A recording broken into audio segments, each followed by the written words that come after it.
জুলাই অভ্যুত্থানের আকাঙ্ক্ষাকে ধারণ, শহীদ ও আহত যোদ্ধাদের স্বপ্নের বাংলাদেশ বিনির্মাণ, গণভোটের রায় ও জুলাই সনদ অবিলম্বে পূর্ণাঙ্গ বাস্তবায়ন এবং গণহত্যার বিচারের দাবিতে বাংলাদেশ ইসলামী ছাত্র শিবির দেশব্যাপী ৩৬ দিনব্যাপী বিশেষ কর্মসূচি হাতে নিয়েছে।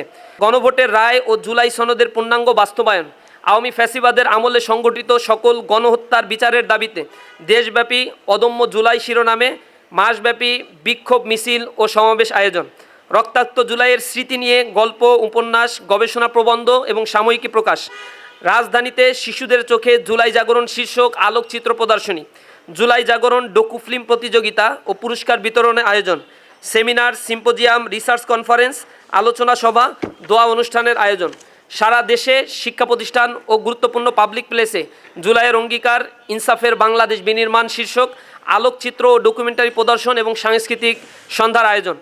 জুলাইয়ের স্মৃতি বলা, স্মৃতি লিখন, বক্তব্য রচনা ও বিতর্ক প্রতিযোগিতা প্রভৃতির আয়োজন। নিজ নিজ জেলায় শহীদের নামে স্থায়ী পাঠাগার প্রতিষ্ঠা। জুলাই শহীদ স্মৃতি ক্রীড়া প্রতিযোগিতার আয়োজন। শহীদ পরিবার, আহত ও আন্দোলনে অংশগ্রহণকারী গাজীদের নিয়ে লাল জুলাই শীর্ষক সাক্ষাৎকার গ্রহণ ও পডকাস্টের আয়োজন। শহীদের কবর জিয়ারত, শহীদ পরিবার ও আহতদের সঙ্গে সাক্ষাৎকার এবং মতবিনিময় ও দেশব্যাপী জুলাই গ্রাফিতি অঙ্কন। ইকোস অফ জুলাই শিরোনামে ৩৬ দিনব্যাপী অনলাইন ক্যাম্পেইন পরিচালনা করা।